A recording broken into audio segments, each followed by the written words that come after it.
솔직히 말씀드리겠습니다. 대한민국과 폴란드의 방산 계약은 갈피를 잡지 못하고 흔들리고 있습니다. 도입국인 폴란드 내부의 치열한 정치 상황이 하루가 다르게 급변하고 있기 때문인데요. 지난 10월 15일 있었던 총선이 끝나고 약 2달, 아직 야권연합의 내각 구성이 완료되지 않은 만큼 수많은 변수가 발생할 수밖에 없습니다. 최대 40조 원에 육박하는 한폴 방산 계약이 이 영향에 휘둘리는 건 어찌 보면 당연한 일인데요. 오죽하면 같은 언론사에서 오늘과 내일 한폴 방산 계약에 대한 서로 다른 시각의 보도를 내놓는 상황입니다. 최근 체결된 K9 자주포 152문 수출에 대해서도 2차 계약에 물꼬를 텄다와 3분의 1 토막 났다는 서로 다른 해석이 대립하고 있는데요. 하지만 이토록 혼란스러운 와중에도 한 가지 확실하게 말씀드릴 수 있는 건 있습니다. 현재 정황을 아주 객관적으로 분석했을 때 한폴 방산 계약은 여전히 긍정적인 방향으로 흐르고 있다는 것입니다. 다만 이렇게 말씀드려도 쉽게 납득하기는 어려우실 겁니다. 온갖 정보와 분석이 넘쳐나고 있는 상황에서 바쁜 일상을 사는 시청자님들이 이역만리 외국의 정치 상황까지 파악하는 건 사실상 불가능하기 때문인데요. 그래서 귀찮고 어려운 일은 저희 꺼리튜브가 대신했습니다. 오늘은 폴란드 내부 정치 상황의 최신 근황부터 한폴 방산 계약 현황까지 한방에 알려드리겠습니다.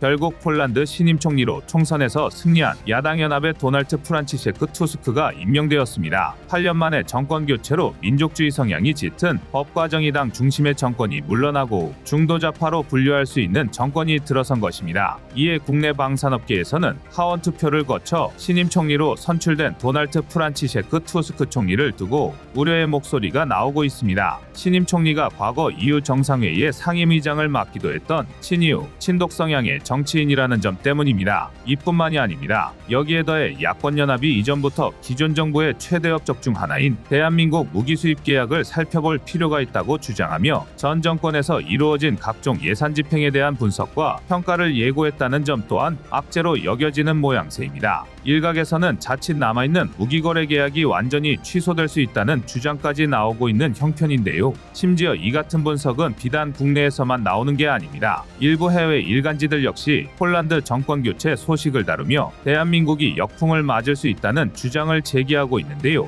하지만 다행히 최근 보란듯이 K9 자주포 추가 계약 소식이 전해지며 이 같은 주장이 힘을 잃는 듯 보였습니다. 물론 아직 안심하기엔 이르다는 평가도 여전한데요. 이원집 정부제를 채택하고 있는 폴란드는 총리의 지명과 임명을 대통령이 하고 있지만 하원의 과반 동의를 얻어야 합니다. 만약 대통령이 지명한 총리 후보가 내각의 동의를 얻지 못하면 하원이 다시 총리 후보를 지명할 수 있는데요. 그렇다 보니 총리를 임명하는 것은 대통령이지만 대부분 집권당이 총리를 배출하게 됩니다. 대선이 치러지지 않았음에도 정권이 바뀌었다는 보도가 쏟아지는 이유입니다. 안제이 두다 대통령과 신임 도널드 프란치셰크 투스크 총리가 서로 다른 정치 기반을 가진 일종의 동거정부인 셈인데요. 정치권의 갈등이 고조될 경우 최악에는 안제이 두다 대통령이 의회의 상권을 발동할 수도 있지만 아직은 이런 극단적인 상황까지 염두에 둘 필요는 없습니다. 이런 변수까지 하나하나 생각하기 시작한다면 구더기 무서워 장못 담그는 꼴이 될 텐데요. 또한 각각 국민직선으로 뽑힌 대통령과 의회가 권력을 분점하는 정부 구조 덕에 내각의 지지를 얻은 총리는 상당한 권력을 행사하게 됩니다. 그렇다 보니 현재 폴란드 정치권의 혼란은 야당연합이 총선에서 승리했을 때부터 예상되었던 일입니다. 즉 이제 와서 내각 인사 때문에 일일비할 일은 아니라는 뜻입니다. 지난 2022년 대한민국과 폴란드가 대규모 무기 수출입 거래를 체결할 수 있었던 건 민족주의 성향의 전 정권이 자국 군사력을 키우는 데 집중했기에 가능한 일이었습니다. 폴란드 야권연합은 선거운동 때부터 이에 대해 부정적인 시각을 유지했는데요. 실제로 총선에서 승리한 야권연합은 마리우시 부어슈차크 전 국방부 장관을 불신임 투표에 회부하며 끌어내리려 했습니다. 하지만 마리우시 부어슈차크는 불신임 투표에서 승리했는데요. 문제는 총리가 바뀌면서 내각 재구성에 돌입했고 마리우시 부어슈차크의 임기가 끝나면서 야권연합 출신 부어디스와프 코시니아크 카미슈가 신임 국방부 장관으로 임명되었다는 것입니다. 폴란드 국방부의 지도자가 바뀐 만큼 국방정책이 바뀔 가능성도 충분한데요. 아닌 게 아니라 로이터 통신은 지난 정부가 서명한 합의는 무효가 될 수 있다는 야권연합 출신 시몬 홀로브니아 하원 의장의 발언을 전하며 대한민국 방산 수출에 차질이 생길 수 있다는 분석을 내놓았습니다. 심지어 신임 국방부 장관 역시 비슷한 논조를 펼치고 있습니다. 이와 같은 발언을 두고 SNS에서는 마리우시 부어슈차크 전 국방부 장관이 신임 국방부 장관을 비판하는 웃지 못할 상황까지 벌어졌습니다. 그는 신임 국방부 장관의 대한민국산 장비를 폴란드 업계 장비로 교체하겠다는 발언이 무의미한 포퓰리즘일 뿐이라고 비난했는데요. 이와 함께 폴란드가 얻을 수 있는 건 아무것도 없다고 지적하기도 했습니다. 딱히 틀린 말도 아닌 게 멀리 갈 것도 없이 폴란드가 K9 자주포를 도입하기 전 주력으로 운용하던 AHS 크라프만 봐도 폴란드의 현실을 알 수 있는데요. 구소련의 무기 체계를 그대로 계승했던 폴란드는 자체적인 군사기술력을 성장시키지 못했습니다. 그 결과 독자적인 155mm 자주포 개발에 실패하고 말았는데요. 처음에는 가장 고난도 기술이 필요한 포탑과 포신만 수입해 자국의 UPGNG 차체에 결합하는 방식을 적용하려 했으나 이마저 실패했고 결국은 대한민국에서 K9 차체를 수입해 결합할 수밖에 없었습니다. 덕분에 폴란드의 AHS 크라프는 영국의 AS90 포탑과 대한민국의 K9 차체를 폴란드 기술로 결합한 해괴한 물건이 되었는데요. 그마저도 1년에 20여 대 생산이 한계인데다 우크라이나 전쟁이 터지면서 공역까지 된 탓에 122대 보유라는 폴란드군 기존 계획이 차일피일 미뤄지고 있는 형편입니다. 그런데 이 같은 진실은 쏙 빼놓고 대한민국과 계약한 물량을 자국 장비로 대체하겠다는 건 말도 안 되는 프로파간다에 불과합니다. 실제로 내각 구성이 완료되어 가면서 폴란드 야권연합의 입장은 서서히 변하고 있습니다. 일례로 신임 도널드 총리부터가 폴란드 안보가 최우선 과제, 우리 스스로 안보를 책임져야 한다고 강조하는 한편 폴란드군 현대화를 위해 전 정부가 체결한 모든 무기 계약을 존중한다고 밝혔습니다. 현 시점에서 한폴 방산 계약을 엎어버리는 게 무리수라는 걸 인정한 셈인데요. 군사 전문가들이 한폴 방산 계약을 보는 시각도 마찬가지입니다. 우선 가장 문제가 되는 폴란드의 정치는 야권연합이 이름 그대로 연합이라는 걸 주목해야 합니다. 크게 시민연합, 제3위길, 좌파, 세 세력의 연합인데요. 이 중 제3위길은 중도 보수 성향에 가깝습니다. 만약 도널드 투스크 신임 총리가 친독 성향을 드러낸다면 야권연합에서 두 번째로 큰 세력인 제3위길이 이탈할 가능성이 높습니다. 새 세력의 연립정부 구성을 전면에 내세웠던 야권연합으로서는 반드시 막아야 할 일인데요. 그리고 무엇보다 현재 폴란드 국민의 80% 이상이 현 국방정책에 찬성하고 있습니다. 한 가지 재밌는 건 폴란드 총선에서 야권연합이 승리한 이유입니다. 8년의 집권기간 법과정의당은 강력한 민족주의 노선을 걸어왔습니다. 대표적으로 법과정의당의 반이민 정책은 EU와 충돌을 일으켰고 지원금이 동결되는 사태까지 벌어졌는데요. 또한 모라비에츠키 전 총리의 우크라이나에 더는 무기를 지원하지 않겠다는 발언이 큰 반감을 샀습니다. 그나마 곧바로 대한민국에서 도입한 신규 무기를 지원하지 않겠다는 의미였다는 말로 진화에 나서긴 했지만 쏟아진 말을 다시 담아낼 수는 없었습니다. 게다가 이와 별개로 우크라이나 농산물 수입을 차단하면서 폴란드 여론이 절반으로 나뉘었는데요. 이러한 배경 속에서 폴란드 총선은 역대 최대치인 74%의 투표율을 기록하면서 20-30대 청년층이 적극 참여했고 결국 EU와 정책 흐름이 유사한 야권연합이 승리하는 결말을 맞이했습니다. 정리하자면 현재 폴란드 내 정치적 혼란은 청년층의 정권에 대한 불만에서 비롯되었다고 할 수 있는데요. 그럼에도 불구하고 둘로 나뉜 폴란드 여론이 오직 국방정책에 있어서만큼은 청년, 중년, 노년할 것 없이 일관된 반응을 보이고 있습니다. 안보를 지키려면 폴란드가 스스로 강해져야 한다는 것, 그리고 그 유일한 방법은 바로 대한민국 무기체계뿐이라는 것입니다. 이를 증명하는 두 가지 사례가 있는데요. 우선 첫 번째는 K9 150임은 추가 계약입니다. 국내에서는 이를 두고 계약 취소나 마찬가지라는 자극적인 보도가 줄을 이으며 평가가 양분되었는데요. 폴란드의 바뀐 정권이 법과정의당의 무기거래 계약을 계승할 것이라는 의견과 수출 물량이 이미 3분의 1 토막났다는 의견이 대립각을 세운 것입니다. 후자의 경우 수출 예정 물량이 본래 460대였다는 사실을 근거로 한폴 방산 계약이 무산되었다고 주장했는데요. 하지만 이건 폴란드의 내부 정치 탓이라기보다 대한민국의 금융사정 때문이라고 봐야 합니다. 알려진 대로 폴란드와의 2차 수출 계약이 지연된 데에는 한국수출입은행의 금융지원 한도 제한이 주요하게 작용했습니다. 방산이나 건설과 같은 대형 프로젝트는 개별 기업이 아닌 정부 간 계약의 성격이 짙습니다. 그만큼 거래 규모가 크기 때문에 국제관례상 수출국은 구매국에 대한 금융지원을 진행하는데요. 대한민국의 경우 수출입은행의 신용공여 한도가 자기 자본의 40%에 불과해 잔여 한도가 1조 3천억 원 정도밖에 남지 않은 상황이었습니다. 더군다나 수은의 자본금 한도를 상향시키는 수은법 개정안이 국회에 계류 중인 상황이라 2차 수출 계약이 지연되고 있었는데요. 그나마 최근 5대 시중은행이 폴란드에 관련 자금을 대출하여 해법을 찾을 수 있게 된 것입니다. 다만 투입되는 민간은행 자금이 10조 원 규모에 불과해 계약 물량을 쪼갤 수밖에 없었는데요. 아직 2차 계약 협상을 진행 중인 업체들이 더 많기 때문입니다. 게다가 불안과 달리 대한민국 방사는 여전히 빛을 보고 있습니다. 최근 대한민국은 폴란드와 사격 통제 시스템의 공급 계약을 체결했습니다. 전차의 브레인으로 꼽히는 사격 통제 시스템은 일반적으로 레이더 및 총기 데이터, 컴퓨터 등의 요소로 구성됩니다. 폴란드에 수출될 사격 통제 시스템은 포와 포탑, 조준경 제어는 물론 탄도 계산과 자동 추적 기능을 갖추고 있어 전차의 생존성을 향상시키게 되는데요. 수출 규모는 K2 표 1차 수출분인 긴급 공급 물량 180대로 알려져 있습니다. 무기 체계의 전자장비만큼은 자국산 탑재를 고집하던 폴란드가 대한민국산 사통장치 탑재를 결정한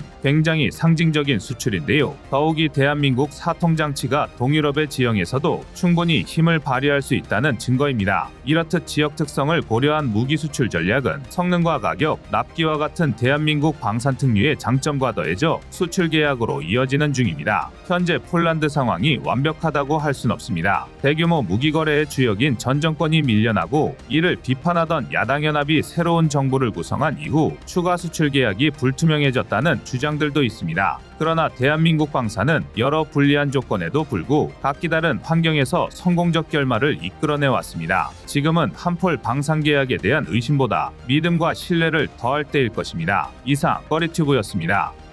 안녕하세요, 꺼리튜브입니다. 그동안 보내주신 사랑과 응원으로 1편 출간에 이어 이번에 꺼리튜브의 새로운 신작 세상에 밝혀지지 않은 현대무기 비하를 출간했습니다. 내용이 어려워 쉽게 다가서지 못했던 군사무기 이야기를 남녀노소 누구나 편하게 이해할 수 있도록 모아봤는데요. 그 누구도 알 수 없던 현대무기 비하의 숨겨진 이야기를 이제 온라인 서점이나 가까운 서점에서 만나볼 수 있습니다. 또 전문적인 군사무기 이야기를 알고 싶다면 꺼리튜브 1편인 대한민국 육해공 군사무기도 준비되어 있습니다.